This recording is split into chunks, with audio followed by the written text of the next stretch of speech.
There is a slight difference between these two scenarios, and I'm going to explain them. There's actually two slight differences. The first one is that Bernie Sanders is the chairman of the budget committee, so that does actually make this quite significant and quite different from the other one. The second thing is that you didn't come up with this idea, Jimmy, and that's why you don't like it, because this isn't going to be about you for the next month and a half. This is not going to. You're not going to be trending on Twitter every day. You're not going to be the reason. It's not going to be hashtag force the vote at Jimmy Dore. It's going to be, well, this doesn't have a lot to do with me, so I don't like it.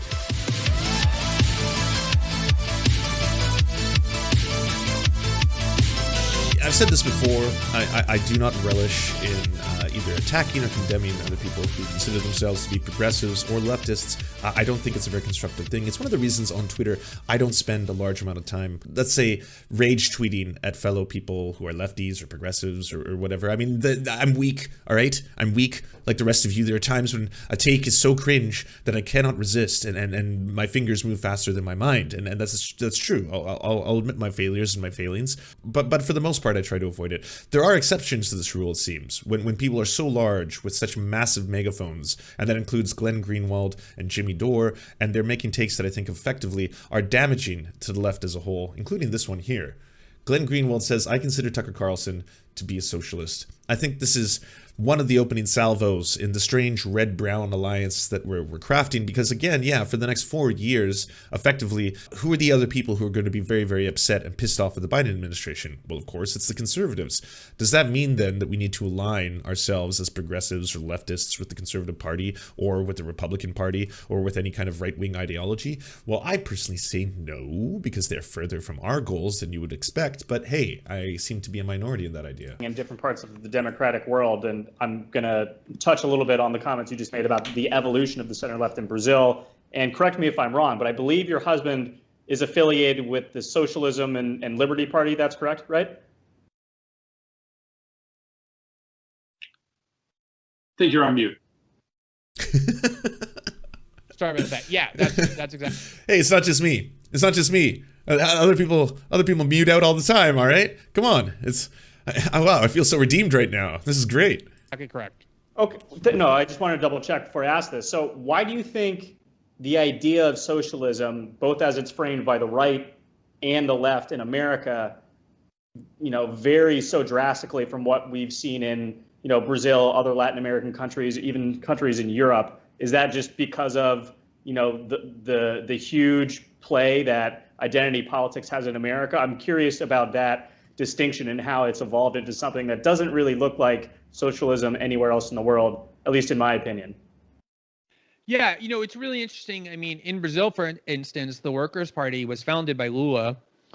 He grew up in extreme poverty. He was, I think, the eighth of 9 children. He was illiterate until the age of 10. He went to work in a factory, famously lost one of his fingers, became a very charismatic labor leader, and ran for president. I was going to say, beyond appearing on Tucker Carlson's show, The Daily Caller, you were totally right. They put at the bottom, journalist, co-founder of The Intercept. I mean, he's no longer a journalist with The Intercept. He's effectively left that organization. You might want to update that. And almost won, more or less, each of the 3 times, but didn't. And then the 4th time he ran in 2002, he realized, if I want to get elite sectors of society not completely against me, but even kind of comfortable, I need to moderate my economic policy. And so he ran as his vice presidential running mate with a banker, an actual, austerity advocate. You are right. Sorry, you are completely correct. That is a semicolon. I thought this was just a colon, but no, you're right. That is a semicolon. They are independent ideas, everybody. I do respect the semicolon. I think it's underused. It's just ever so pretentious, that little thing.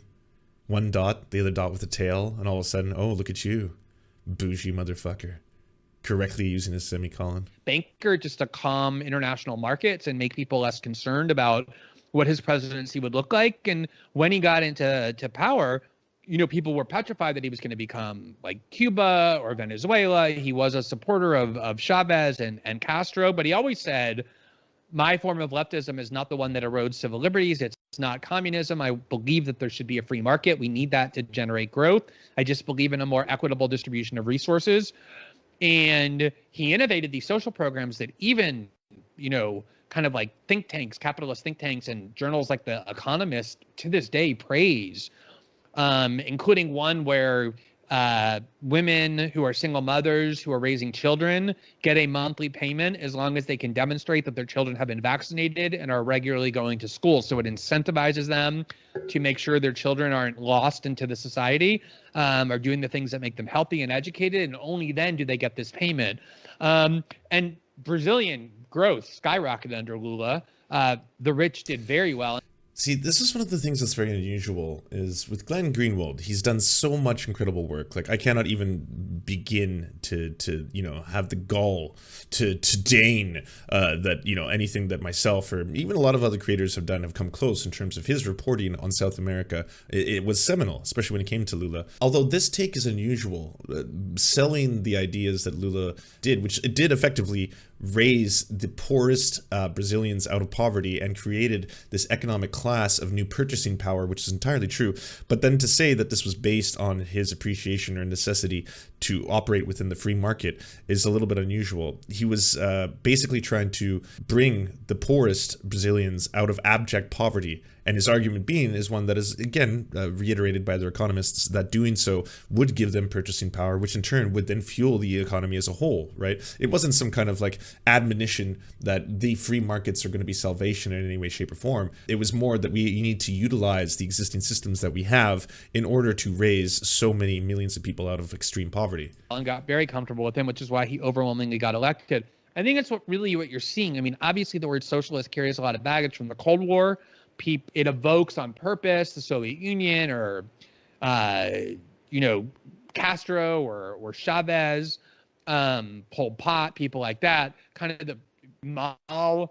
But I think what you're seeing Castro, is Chavez, kind Pol Pot. All the same. Hybrid socialism that really is about nothing more than trying to sandpaper the edges off of neoliberalism. And I, you know, would describe a lot of people on the right as being socialists. I would consider Steve Bannon to be a socialist. I would consider the 2016 iteration of Donald Trump, the candidate, to be a socialist based on what he was saying. I consider Tucker Carlson to be a socialist. You know, now if you have Governor Cuomo who wants to give, you know, tens of millions of dollars to Amazon to bring an office to New York, you have AOC, an actual self-identified socialist, standing up and saying, this is outrageous. And then you have Tucker Carlson going on his Fox News program and saying, I agree with her completely, because I think people are realizing that neoliberalism doesn't work. He said a whole lot of words with no meaning. What is going on here?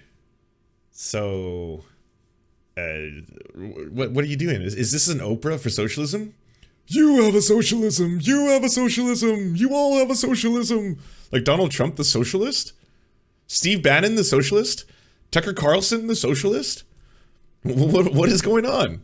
Does he mean to say populist? Is he talking about populism? I think the real right-left Taria DMB, thank you. difference, to the extent that those terms even have any currency or yeah, I agree. He should have put the national in front of the socialist part. But then that'll confuse even more people, because that's what the right wing has been saying for a long time. Well, did you know the Nazis were actually socialist? I mean, the word is in it. It's right there. It's, you know, national. Yeah. I think you see in France too, like Marine Le Pen, you know, the fascist far right candidate, when she ran, both. Why are you being flippant there? She was the far right fascist candidate. It's not really disputed. Time she ran to the left of Macron for sure, but even the French socialists. She ran to the left of Macron. What is coming out of your mouth right now, sir? In terms of wanting to give workers better benefits and better pensions. So I think the vision is, you know, you have this kind of right-wing populism, which really is socialism, that says we should. There it is. He said it out loud. I'm glad he said it out loud so we know. Right-wing populism is socialism, equals, right? That's basically Glenn Greenwald's philosophy going forward here. Very, very dangerous rhetoric, by the way. The kind of rhetoric that does lead, unfortunately, to populist movements. And conflating the two without fully understanding what socialism is, while at the same time admonishing yourself as a socialist, which I assume at this point means that you're into populism. Like, this is all very dangerous territory. And at this point, effectively, because Glenn Greenwald is just doing nonstop tours for Fox News, for the Daily Caller in this point, this is becoming extremely damaging and dangerous as well, because he does have, and justifiably, a lot of really good credit. Like I said, the work he had been doing on South America, as well as Edward Snowden, for example, that is seminal stuff. And because of that, a lot of people will continuously, and I would say eternally, take him as a credible source on issues that are pertinent to progressives, to leftists, stuff like that. However, if you were going on the Daily Caller and you were saying, I consider Tucker Carlson to be a socialist, I consider Steve Bannon to be a socialist, I consider Donald Trump to be a socialist, well then yes, we've effectively lost all utility in using that word. If you're going to just muddle the waters to this point where people are going to hear that, like, you are doing the work for the right. Like, this is the right wing's desire to conflate the word socialism with Nazis, because the word socialism is national socialism, right? You are bridging that gap for them. So this would have been the most disappointing thing I saw today. Unfortunately, it went on. He went on to say that he would describe a lot of people on the right as socialists. A 2016 iteration of former President Donald Trump as a candidate based on what he was saying. Considered Tucker Carlson to be a socialist. And then this came along. The Democrats are left scrambling. This is from USA Today today. It said, actually yesterday. USA Today today. At today, Mike. USA Today, Democrats left scrambling on a $15 minimum wage now that it appears left out of the COVID stimulus bill. I am shocked. I am chagrin. You are kidding me. This is just an aesthetics thing, and personally, I quite enjoy this getup. It looks comfy and snazzy, but the blue on blue, I mean, it's pleasant. It's pleasant. It's a very blue scene, you know. I think blue as a dominant color. It's in the logo as well. It's and blue eyes too. It's overpowering. There's a lot of blue all over the place. Man. There's a first time for everything. Oh. Maybe they'll finally get the $15 through when it's only worth about $6. Now that's strategy. That's the strategy. That's strategy, Ron. Joe Biden is saying that there are workers who are essential, yet they don't deserve a living wage. Now, nothing he said so far is too controversial. When things took a turn was when he started talking about the fact that Sanders is vowing to force a vote on the $15 minimum wage. You may recall that sound. Hashtag force the vote. I'm sure everyone remembers this key issue, the one that divided all the left online. I'm guessing not IRL, because IRL leftist activism probably doesn't think twice about online leftist activism. Like, what are all you little scamps doing over there on that digital sphere arena? Y'all are acting silly. Look at you silly scamps. But in the online world, it effectively just drew a line in the sand between the two camps. Are you for the forced to vote for Medicare for all? Or are you against forced to vote for Medicare for all? And either way, where you land, you are the enemy of the other side. Like, you weren't even able to be pragmatic in that. Whereas for me, I was like, I can see some advantages to wanting to do this as a performative action. However, I would not condemn anyone who's not going to do it. And I also wouldn't ask anyone who does want to do it as if this should be a key line issue. And also, it really disturbs me that the whole thing is basically acting as a giant PR session for Mr. Jimmy Dore, which is effectively what it became. Well, here's what I said. First of all, this is violence, Bernie. This is violence. Why is Bernie pushing a popular policy when the party leadership are squashing it? That's just divisive, Bernie. Did he reach out to approved grassroots organizers and start a committee? So, of course, no, he didn't do any of those things. And I would like to know, what is the leverage? No, don't you get it, everyone? He's being flippant. He's being flippant. And a little glib, if I'm being honest, but he's being flippant, you know.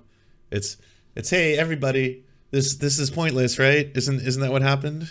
Except he is the chair of the budget committee. That does make this slightly different. But no, you know, you understand. He could put a hold on the coronavirus relief. Is he going to do that? What is going to be his leverage, you think? Well, let's look at this at the sketch. Senate Budget Committee Chairman Bernie Sanders said he will force a vote on an amendment raising the federal minimum wage this week. To the best of my knowledge, There will be a vote on the minimum wage, and we'll see what happens, he said. I intend to offer the bill that will raise the minimum wage to $15 an hour, and we'll see how the vote goes. If we fail in this legislation, I will be back. We are going to keep going. I was told that trying to force a vote on something is bad strategy before, but he's not. What is he, Ron? What is the leverage he's using to force a vote? We should have got a parliamentarian on, someone who knows this thing, but it doesn't seem like Bernie's actually using any leverage to force a vote here. And by the way, if they take that vote on the $15 minimum wage and extract it from the COVID relief bill, that's a pointless vote. Here's what Dave. Cool. There is a slight difference between these two scenarios, and I'm going to explain them. There's actually two slight differences. The first one is that Bernie Sanders is the chairman of the budget committee, so that does actually make this quite significant and quite different from the other one. The second thing is that you didn't come up with this idea, Jimmy, and that's why you don't like it, because this isn't going to be about you for the next month and a half. This is not going to. You're not going to be trending on Twitter every day. You're not going to be the reason. It's not going to be hashtag force the vote at Jimmy Dore. It's going to be, well, this doesn't have a lot to do with me, so I don't like it. No, sir. This is ridiculous. In fact, I'm just gonna liberally apply a nice little dose of salt. The $15 minimum wage must be in the reconciliation bill, meaning the coronavirus budget thing that's supposed to give relief. Juch gang, you keep spamming the same thing. You looked on the screen, right? Are you watching the show or you're just listening? Because if you look at the screen, you'll see there's an Instagram thing in the bottom left corner. So that could help you out on your quest. It might lead you to the proper path. We should have got a parliamentarian on, someone who knows this thing, but it doesn't seem like Bernie's actually using any leverage to force a vote here. And by the way, if they take that vote on the $15 minimum wage and extract it from the COVID relief bill, that's a pointless vote. A pointless vote. Am I right about that? A pointless vote. Because, Yeah, because the only leverage is, again, you have to connect it to the coronavirus relief bill because that's what passed the House. Right? Yeah. I have no words. Speechless. Utterly speechless. For a long time, everyone was saying Jimmy Dore is one of two things. He's either woefully ignorant or he's just a consummate grifter. It's got to be one of the two, right? Because either what you're doing it because you don't understand, which I was really leaning more towards that one. Not that it was intentional grifting, but that it was woeful ignorance. Because ultimately, if you're going to be pushing for all these kind of ideas, if you're going to be platforming people like the Boogaloo Boys, and ultimately, if you don't even know who Kyle Rittenhouse is, which he admitted on camera he didn't before, or even researching the guests that he brought on and platformed, like again the Boogaloo Boys, then it's because he's woefully ignorant, but intentionally, right? Which is it amounts to the same effect, rather than being a grifter who is in this solely for self-aggrandizing, personal branding, fame, increase. I now at this point actually think it's both. I genuinely think it's the two of them combined. I think he's just one of the worst actors in that he is, in fact, doing a lot of what he's doing in order to increase the brand and reach of the Jimmy Dore Show, while simultaneously being so ignorant that he is pushing a whole bunch of terrible beliefs on the world. It's happening simultaneously. I didn't think I'd meet, the perfect storm of being both such a complete and utter grifter, as well as being so ignorant that you were damaging the left as a whole. But here we are.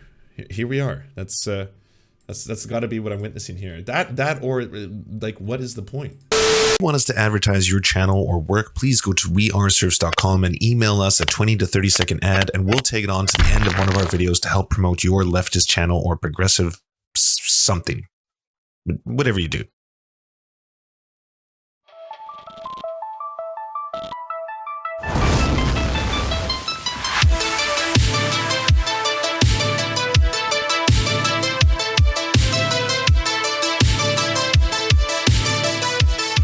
To our gods, Anra, Xander Corvus, Schlatsky, we look to the stars for your divine guidance. To our monarch, Tom Spiker, we are merely puppets for your amusement.